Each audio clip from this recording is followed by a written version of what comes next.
कहने की नौबत नहीं आती, क्योंकि महाराष्ट्र की जनता ने फैसला कर दिया है कौन असली है और कौन नकली है।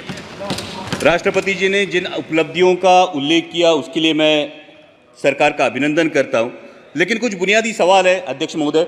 जब 5वें नंबर की हमारी अर्थव्यवस्था, ये गौरवशाली बात है, लेकिन देश ये भी जानना चाहता है कि देश पर कर्जा कितना है, देश पर बोरोइंग्स कितनी है और देश के सकल उत्पाद के ये बोरोइंग्स कितनी फीसदी है और ये ऋण कब तक और कैसे चुकाया जाएगा।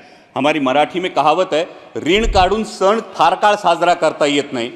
और इसलिए दूसरी बात है, महामहिम राष्ट्रपति जी ने जो कही कि 80 करोड़ देशवासियों को मुफ्त राशन दिया जा रहा है, तो 5वीं अर्थव्यवस्था के लिए क्या ये घोषणावा है। और दूसरा सवाल ये खड़ा होता है कि बावजूद इसके हंगर इंडेक्स में भारत का स्थान 125 देशों में 111वां है, जो पाकिस्तान, नेपाल, बांग्लादेश और श्रीलंका से भी नीचे है। क्या ये उपलब्धि है? और अगला सवाल ये बनता है, जो 5वें नंबर की अर्थव्यवस्था है वो अपने जेन्युइन, जो ईमानदार टैक्स पेयर्स है, उनको क्या दे रही है?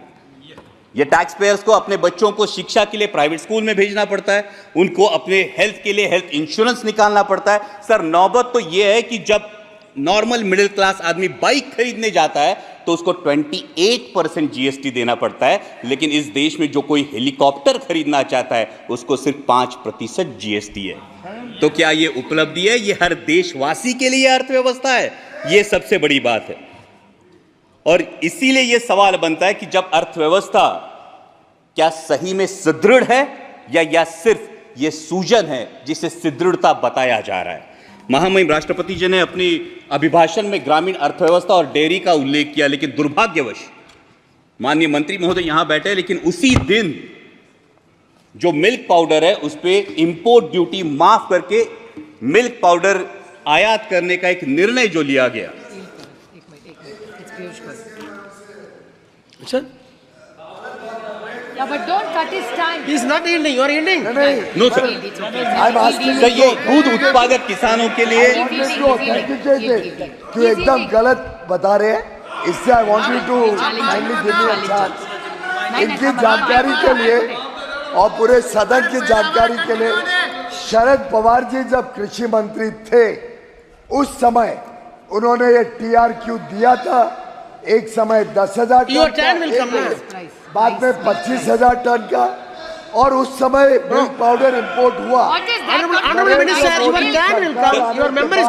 See, next member is from party. उसका क्या संबंध है?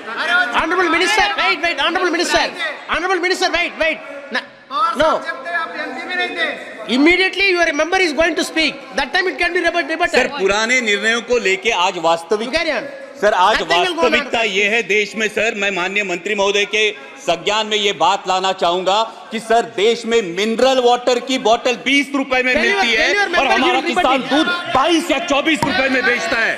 तो क्या ये किसान को समृद्ध करने का निर्णय है? सर, 12% जीएसटी है, ये 12% जीएसटी हटाया जाए और उनके फर्टिलाइजर्स और पेस्टिसाइड्स की कीमतों पर नियंत्रण लाया जाए और कृषि उत्पाद के लिए सुनिश्चित और परमानेंट आयात निर्यात धोरण लाया जाए। सर, हाल ही में हमने देखा, पिछले साल हमने देखा कि जब प्याज की डिमांड थी, मिडिल ईस्ट में डिमांड थी, यूरोप में डिमांड थी, तब प्याज पे निर्यात पर पाबंदी लगाकर पाकिस्तान के प्याज उत्पादक किसानों का भला इसी सरकार ने किया है। ये प्याज उत्पादक किसान कभी भूल नहीं सकता सर। और दूसरा एक बहुत ही अहम किसानों से जुड़े मुद्दे पर जो मैं मेरे चुनाव क्षेत्र से उस पर मैं ध्यान आकर्षित करना चाहूंगा, वो है लेपर्ड का इशू।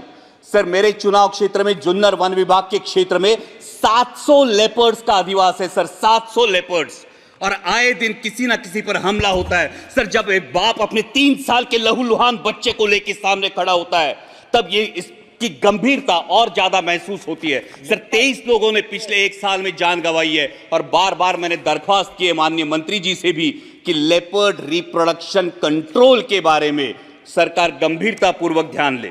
महामहिम राष्ट्रपति जी ने अपने अभिभाषण में इंफ्रास्ट्रक्चर की भी बात की।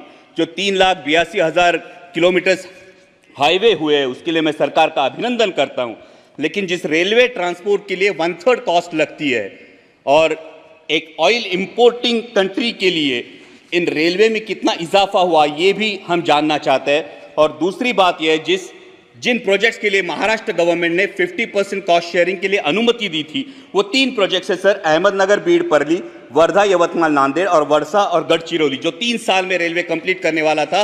आज 15 साल बाद भी ये प्रोजेक्ट्स निर्माणाधीन है, ये इनकम्प्लीट है। और महाराष्ट्र के गोल्डन ट्रायंगल को जोड़ने वाली पुणे नासिक रेलवे जैसा एक एम्बिशियस प्रोजेक्ट, जिस प्रोजेक्ट की फाइल कैबिनेट अप्रूवल के लिए पिछले 2 साल से पड़ी है, ना उसको कैबिनेट अप्रूवल मिल पा रहा है और ना ही इसकी इंप्लीमेंटिंग एजेंसी तय हो रही है। साथ ही में दौंड से पुणे तक जो लोकल की डिमांड है, ये भी डिमांड अब तक उसकी आपूर्ति नहीं की गई है। सर, डिफेंस सेक्टर के रिफॉर्म की महामहिम राष्ट्रपति जी के अभिभाषण में बात हुई और आज ही मैं जब भाषण सब सुन रहा था तब भारतीय न्याय संहिता की अंग्रेजों के जमाने की कानूनों को बदलने की जो बात हुई, लेकिन सर डिफेंस के बारे में रेड जोन का ये मुद्दा है जो पिंपरी चिंचवड़ में और देश के 13 राज्यों में रेड जोन लागू होता है। ये रेड जोन 1903 के इंडियन डिफेंस एक्ट, अंग्रेजों के जमाने के कानून के तहत 2000 यार्ड का लागू होता है, लेकिन 1970 में जो स्टेक रेगुलेशंस हमने अपनाए, जो यूएन के स्टेक रेगुलेशंस हमने अपनाए, जिसको 2005 में अमेंड किया गया, उस स्टेक रेगुलेशन के तहत 200 से 500 मीटर सिर्फ रेड जोन की मर्यादा होनी चाहिए। और इसलिए रेड जोन क्या है? रेड जोन ये होता है जो डिफेंस का जो सेक्टर होता है, ये डिफेंस के सेक्टर के इसमें निर्माण के लिए अनुमति नहीं दी जाती, इन घरों को गैर कानूनी करार दिया जाता है। और इसलिए मेरी दरख्वास्त है कि अंग्रेजों के इस कानून को त्याग कर, 1905 के इंडियन डिफेंस एक्ट को त्याग कर, स्टेक रेगुलेशंस के तहत 500 मीटर के परे रेड जोन हटाया जाए और लाखों देशवासियों को राहत दी जाए। सर, अगला मुद्दा युवाओं की जो बात हुई महामहिम राष्ट्रपति जी के अभिभाषण में, लीडर ऑफ अपोजिशन ने नीट का भी मुद्दा उठाया। ये करोड़ों भारतीय युवाओं के एस्पिरेशन का मुद्दा है सर, और नीट को लेके बहुत असमंजस है। सब जगह पे नीट का सिलेबस सीबीएसई बोर्ड के तहत है। जो बच्चे स्टेट बोर्ड में पढ़ाई करते हैं उनको क्लासेस लगाने से कोई दूसरा ऑप्शन नहीं बचता और क्लासेस की फीस लाखों में चली जाती है। और अभी नीट पेपर लीक के इल्जामों के बाद ये असमंजस युवाओं में है, क्या रीनीट होने वाली है? अगर रीनीट होती है तो जिन बच्चों ने ईमानदारी से पढ़ाई की उन बच्चों का क्या होगा? और अगर रीनीट और इस फैसले में अगर देरी लग जाती है तो सर एमबीबीएस का जो सिलेबस है फर्स्ट ईयर का, जिसमें फाउंडेशन होता है एनाटॉमी, फिजियोलॉजी और बायोकेमिस्ट्री का, जो 1 साल होता है, यह अगर कम कर दिया जाए तो युवाओं में जो एमबीबीएस एस्पायरेंट्स है उनका ये फाउंडेशन वीक हो जाएगा। सर, दूसरा युवाओं से लेकर मेरे महाराष्ट्र में एक बहुत अहम मुद्दा है, वो है मराठा आरक्षण का। मराठा आरक्षण को लेकर महाराष्ट्र में बहुत बड़ा आक्रोश है और उसी को लेके ओबीसी के युवाओं में अपने आरक्षण को लेके चिंता भी है। इसलिए मेरी सदन के माध्यम से सरकार से दरख्वास्त है कि जातिगत जनगणना कराई जाए और किसी भी के आरक्षण को ठेस ना पहुंचाते हुए मराठा समाज को भी आरक्षण दिया जाए। और सर, अंत में मराठी में इतना ही कहूंगा कि जलवायु की भी महामहिम राष्ट्रपति जी ने बात की, लेकिन आत्ताच आमच्याकडे माऊलींच्या पालखीचं प्रस्थान झालंय आणि इंद्रायणी माई अजूनही फेसाळलेली आहे। करोडो रुपयांचा खर्च होऊन सुद्धा जर आमच्या वारकऱ्यांचं श्रद्धास्थान असलेली आमच्या इंद्रायणी माईला जर मोकळा श्वास मिळत नसेल तर नक्की हा पैसा जातो कुठं, या नदी सुधार प्रकल्पाचा विचार व्हावा। सर, साथ ही में आपातकाल की बात हुई, इसी कांग्रेस को वापस सत्ता में बिठाया था, तो ये मैं जानना चाहूंगा कि बार बार पुरानी जख्मों को कुदेरने से क्या हासिल होगा? और जब हम डिक्लेयर्ड इमरजेंसी की बात करते हैं तो देश में अनडिक्लेयर्ड इमरजेंसी की भी चर्चा होती है सर।